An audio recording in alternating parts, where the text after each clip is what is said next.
Jadi, salah satu kejahatan cyber yang paling marak dan paling bahaya sekarang adalah membuat dan menyebarkan deepfake pornografi. Akan tetapi, apa sih sebenarnya deepfake pornografi itu?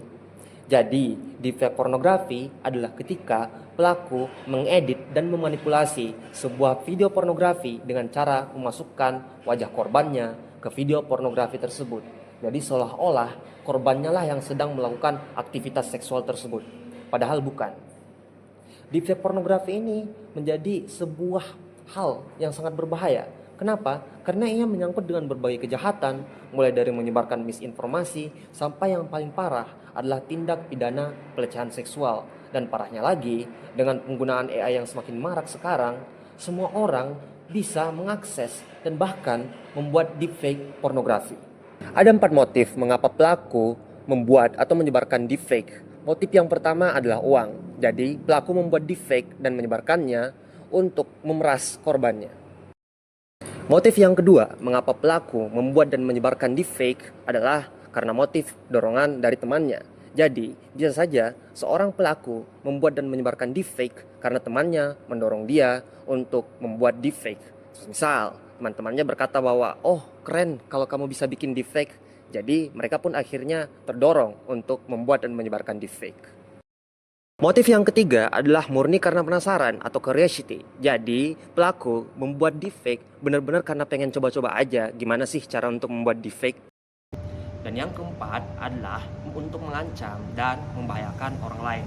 Semisal nih, ada seseorang yang gak ingin putus sama pacarnya, padahal hubungannya udah toksik banget.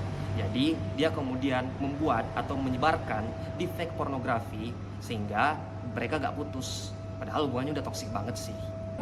Selain keempat motif tadi, ada 3 faktor psikologis juga yang menjelaskan kenapa seseorang membuat dan menyebarkan deepfake pornografi. Yang pertama adalah karena seseorang memiliki kepribadian psikopat.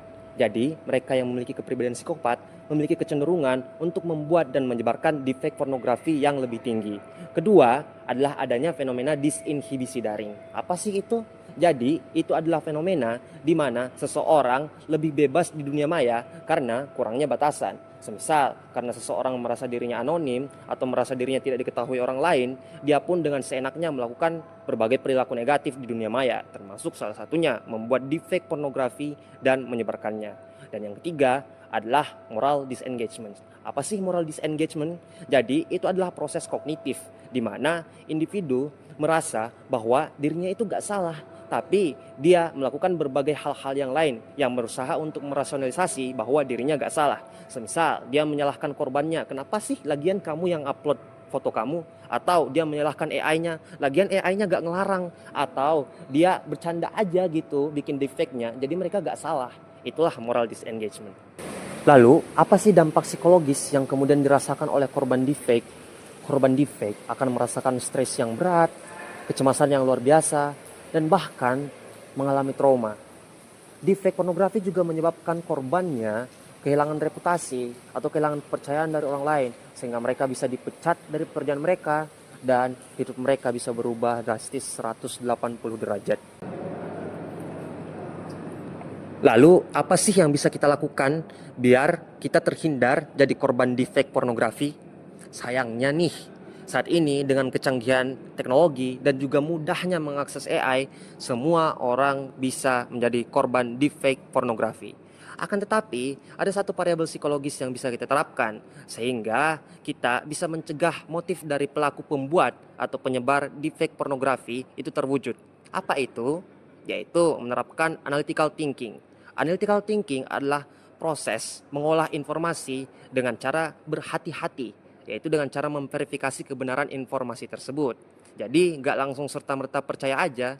Jadi nanti kalau semisal kalian menemukan atau melihat konten atau video pornografi mungkin dari orang yang kalian kenal atau mungkin dari selebritis, jangan langsung percaya, tapi kalian harus memverifikasi dulu atau mencari tahu lebih dulu apakah video atau konten tersebut benar adanya. Bahkan kalau perlu dan kalau bisa, kalian coba tanya dulu deh sama orang yang ada di video tersebut. Makanya, marilah kita selalu bijak dan berhati-hati di dunia cyber.